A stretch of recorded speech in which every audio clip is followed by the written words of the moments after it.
Hello friends, आज आपण बनवणार आहोत मेथीचे पराठे। तर त्यासाठी काय काय साहित्य लागतं ते पाहूया। आटा घेतलेला आहे, त्यामध्ये थोडं चवीनुसार मीठ टाकलेलं आहे, जिरे, ओवा आणि थोडीशी हळद,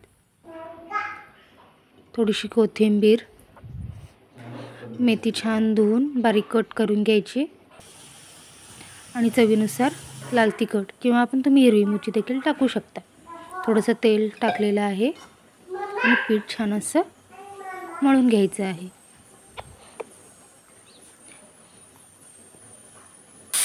हे पहा, अशा प्रकारे पीठ छान मळून घेतलेलं आहे।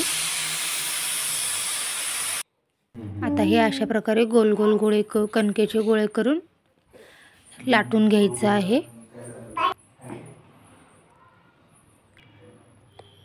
हे पहा, अशा प्रकारे लाटून घ्यायचे आणि दोन्ही बाजूनी छान मस्त सोनेरी रंग येईपर्यंत आणि खरपूस भाजून घ्यायचा आहे।